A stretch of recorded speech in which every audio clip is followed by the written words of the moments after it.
Olá! Chegamos no capítulo 10 do livro e o tema é um olhar prático sobre a prosperidade. No capítulo 9, o Cris contou pra gente uma experiência pessoal que ele teve na sua empresa. Como ele conseguiu fazer avaliações e depois trabalhar para que essa empresa voltasse a crescer. Ele conseguiu fazer com que ela aumentasse a sua capacidade de crescimento. Em seguida, ele nos deu dicas práticas para que a gente pudesse fazer isso com a gente. Se autoavaliar e depois tomar atitudes que nos fariam romper com as restrições e aumentar a nossa capacidade de crescimento pessoal. Então, hoje, conversando sobre o capítulo 10, o Cris inicia trazendo duas parábolas muito importantes. A primeira delas é a dos talentos.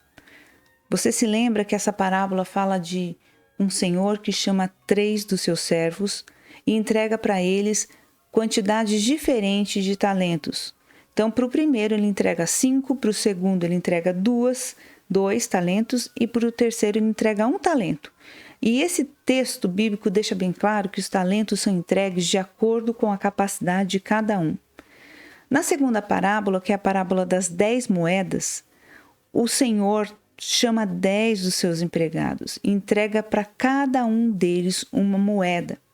Então, nessa segunda parábola, todos recebem uma única moeda e a quantia é igual para todas.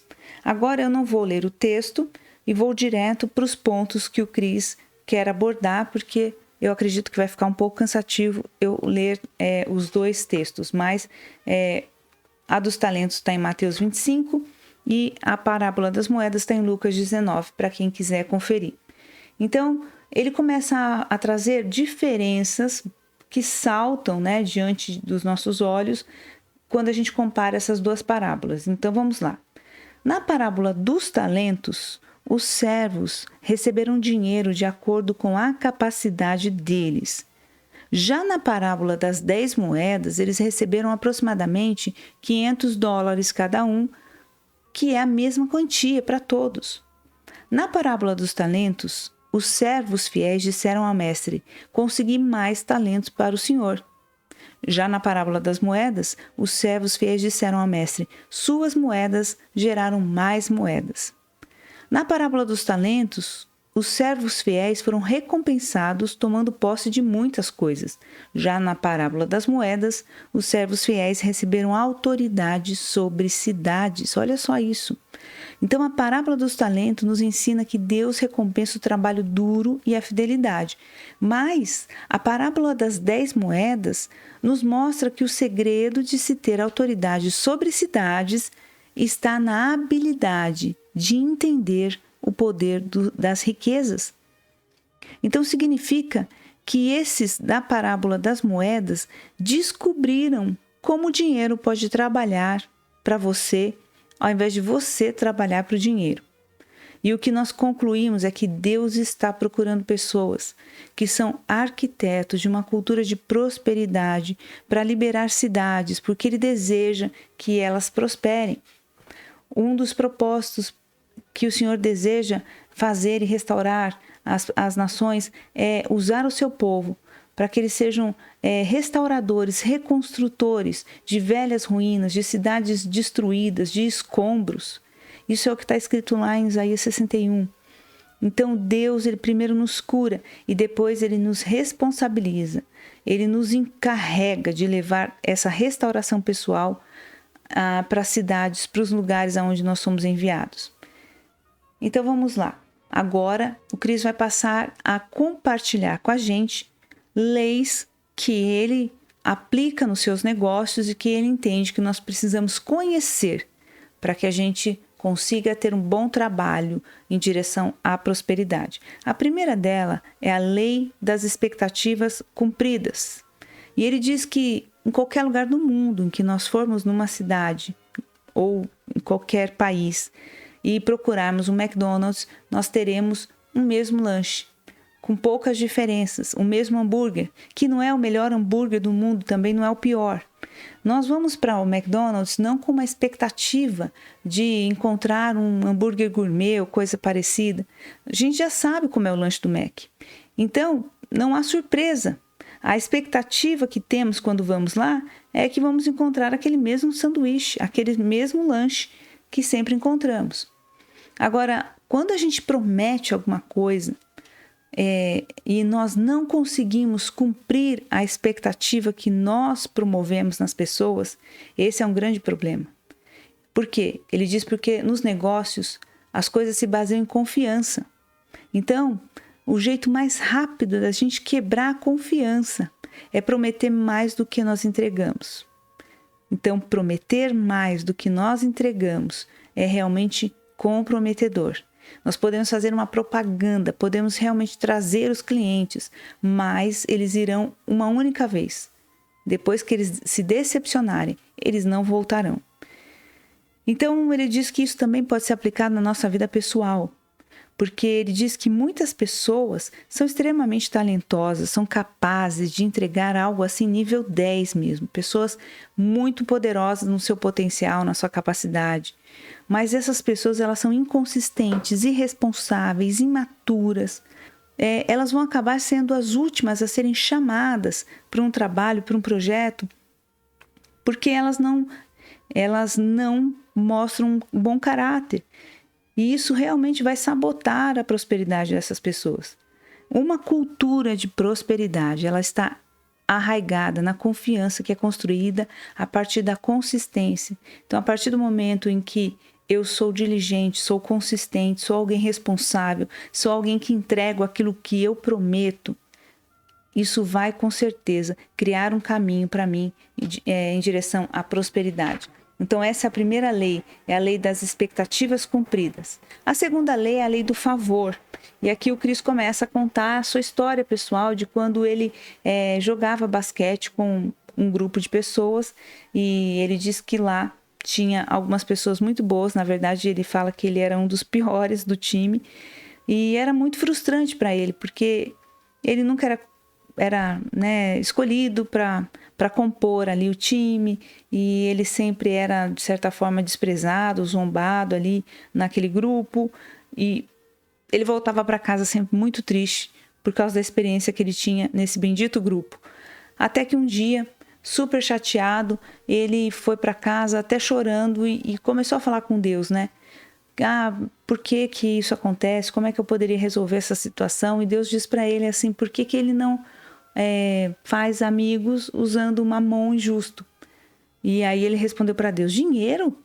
E aí Deus realmente foi dando estratégias para ele. Ele ouviu falar que esses dois principais jogadores do time que ele compunha ali nesse ginásio estavam passando por dificuldade financeira e não tinham conseguido renovar como se fosse a carteirinha lá do clube que eles pertenciam, né, a anuidade. Então o que ele fez? Ele foi lá de maneira anônima e pagou a renovação anual desses dois jogadores, o que promoveu maior afeto entre eles, né? Favoreceu a amizade entre eles. Então ele diz que a partir daquele momento, quando eles descobriram que a anuidade deles tinham sido pagas pelo Cris, então a relação mudou completamente. Então essa é a segunda lei, a lei do favor, e a gente sabe que Provérbios diz sobre isso, né? Diz que, na verdade, o presente, ele acaba favorecendo, abrindo portas de favor mesmo. A terceira lei, então, é a lei da vizinhança. E ele já começa falando o seguinte: nunca compre a melhor casa na pior vizinhança. Por quê?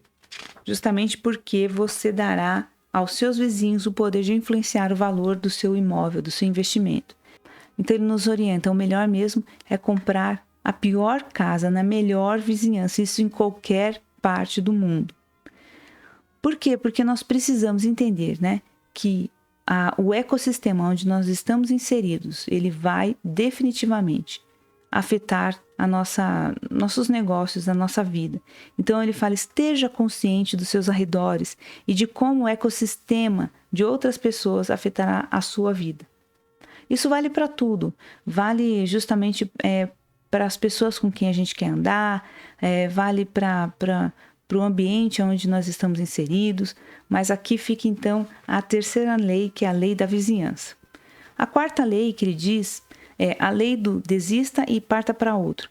Ele começa falando sobre um carro que dá um problema no motor, então ele troca aquele motor, aí depois ele dá problema em outro lugar, então ele resolve ir continuando o conserto do carro, porque ele já tinha gastado um dinheirão com o motor, mas ele fala que chega um momento em que permanecer com esse carro e investindo mais e mais dinheiro para consertá-lo é realmente uma insensatez. Então ele diz que tem momentos que a gente tem que reconhecer que é melhor desistir e partir para outra, porque há situações e há estruturas que ficam sugando dinheiro sem terem nenhuma condições de promoverem um resultado positivo. E a próxima lei é a lei da margem. Ele resume da seguinte maneira: é muito importante nós estarmos atentos nos custos relacionados ao valor do nosso produto e como o preço é estabelecido. Então, se a gente parte para uma liquidação, nós precisamos entender como isso afeta a margem do nosso lucro. Então, a riqueza, ela se multiplica quando o valor do nosso produto não está relacionado ao custo dele. Mas é claro que isso só funciona quando você tem espaço no mercado. Então, ele conta uma história aqui para a gente, para ilustrar essa explicação. Ele disse que quando chegou na Betton, a Betton estava numa situação ruim financeiramente, apesar de ter 1.000 membros. Ela não tinha dinheiro para nada. E aí a Betton fazia cerca de 4 conferências anuais. E o que ele descobriu? Que em todas essas conferências, a igreja desperdiçava muito dinheiro. Então ele começou a se perguntar por que as pessoas que assistiam e se beneficiavam dessas conferências não estavam dispostas a pagar o suficiente pela entrada, pelo menos para cobrir os custos do evento. Porque o que acontece é que a Betton cobrava um valor tão ilusório que não cobria nem os custos do próprio evento. Conversando com a equipe, ele falou: olha, não vamos abaixar o preço, vamos colocar o preço como deve ser para cobrir os custos do evento, mas vamos melhorar a experiência das pessoas. Então eles trabalharam ali para que realmente a pessoa fosse surpreendida, para que fosse feito um evento magnífico, com todas as qualidades, com toda a excelência necessária. E o que acontece é que as pessoas gostaram, elas realmente ficaram surpresas, né? E é claro que essa não é uma opinião geral de todas, sempre tem aqueles que continuam reclamando, mas eles conseguiram resolver essa questão, né, de um evento que trazia prejuízo, ao invés de pelo menos se pagar. E a próxima lei é a lei da escolha tripla. Então ele apresenta para a gente 3 aspectos: preço, qualidade e serviço. E ele diz que a gente tem que sempre escolher se nós queremos trabalhar com preço. Então, nós teremos que escolher se nós investiremos na qualidade ou no serviço. Ou, se a gente escolhe qualidade, teremos que escolher entre preço e serviço. Não dá para oferecer as 3 coisas ao mesmo tempo, porque se a gente escolher as 3 coisas ao mesmo tempo, nós com certeza não teremos o lucro. A próxima lei é a lei do fazer muito com pouco. Então, ele dá o exemplo de um carro. Se você vai comprar uma caminhonete de $28.000, por exemplo, que só tem 90% do que você precisa, e você tem a segunda opção, que é comprar uma caminhonete de $48.000, que tem tudo que você quer e muito mais outras coisas que você nem sabe que existe. Então ele diz qual das duas você vai optar. Então a orientação que ele dá para a gente é que nesse caso a gente tem que escolher a lei do fazer muito com pouco, ou seja, fique com os 90% que já parece satisfatório, ao invés de gastar mais do dobro para ter coisas que você nem precisa. A lei do risco. E aqui ele vai se inspirar em Salomão para nos explicar. Salomão fala lá em Eclesiastes, né? Lança o teu pão sobre as águas, porque depois de muitos dias o acharás. Reparte com 7, ainda com 8, porque não sabes que mal sobrevirá à terra. Estando as nuvens cheias, derramam aguaceiros sobre a terra. Caindo a árvore para o sul ou para o norte, no lugar em que cair, ali ficará. Quem somente observa o vento nunca semeará, e o que olha para as nuvens nunca cegará. Assim como tu não sabes o caminho do vento, nem como se formam os ossos da mulher grávida, assim também não sabes as obras de Deus, que faz todas essas coisas. Então, ele vai destacar agora 5 pontos que nós podemos extrair desses conselhos que Salomão dá. O primeiro ponto é: Lança o teu pão sobre as águas, porque depois de muitos dias o acharás. E a ideia aqui é que você faça investimentos a longo prazo que vão gerar dividendos para o seu futuro. Então, pessoas pobres, elas vivem para o hoje. As pessoas de classe média, elas vivem para a aposentadoria. Mas as pessoas prósperas, elas sempre pensam num legado. Então, pense num legado, planeje um legado. O segundo ponto é, reparte com 7, ainda com 8, porque não sabes que mal sobrevirá à terra. Então, a ideia é, distribua seu dinheiro em vários tipos de investimento, para proteger seus bens de calamidades que não podem ser previstos. Então, a ideia não é só ter um tipo de negócio, um tipo de investimento, mas distribuir em várias fontes de investimento para você não ser pego de surpresa. O 3 é, estando as nuvens cheias, derramam aguaceiro sobre a terra. Então, a ideia é, o investimento irá render na hora certa, portanto, tenha paciência. Então, quarto ponto. Caindo a árvore para o sul ou para o norte, no lugar em que cair, ali ficará. Aqui a ideia é não aposte em que lado a árvore vai cair. Não faça esse tipo de investimentos que você tem que fazer apostas, mas invista no inevitável. A árvore vai cair. Então, investir em algo certo não é apostar. Você não vai arriscar o dinheiro que você ganhou com tanto suor em coisas imprevisíveis. Você vai ser sábio e fazer aquilo que é o correto, né? E o quinto ponto é, quem somente observa o vento nunca semeará, e o que olha para as nuvens nunca cegará. Assim como tu não sabes o caminho do vento, nem como se formam os ossos na mulher grávida, assim também não sabes as obras de Deus. Então a ideia é, se você esperar pelas condições perfeitas para fazer negócio, você nunca irá investir. Mas se confiar seus investimentos a Deus, Ele o fará florescer de forma misteriosas e até milagrosas. Então, é claro que esse capítulo não tem a palavra final sobre geração de riquezas, mas ele foi feito para que a gente possa pensar de uma nova maneira nessa jornada da prosperidade. Então, se você tem muita experiência com negócios, talvez esse capítulo seja muito básico para você. Mas se você não é essa pessoa, isso pode ser o começo de uma nova forma de você pensar. Então, onde quer que você esteja na sua vida, eu quero desafiar você a cultivar um plano proativo para o seu futuro. Considere desenvolver pelo menos 5 fontes de renda. E ele conta aqui, o Cris, que ele e a Kate têm 12 fontes de renda, para que não conte com seu trabalho como uma única ou mesmo primária fonte de sustento. E, finalmente, invista no lugar dos seus netos. Na verdade, sonhe com uma geração que você nunca vai ver e semeie na vida deles. Salomão define isso assim: o homem de bem deixa herança aos filhos dos seus filhos. Provérbios 13, 22. Essa é a jornada do nobre, o caminho do próspero. Que incrível! Então, nesse capítulo, o Cris nos trouxe conselhos práticos para que a gente possa começar a pensar com uma mentalidade de alguém que empreende, de alguém que constrói algo. E eu gostaria de orar com você.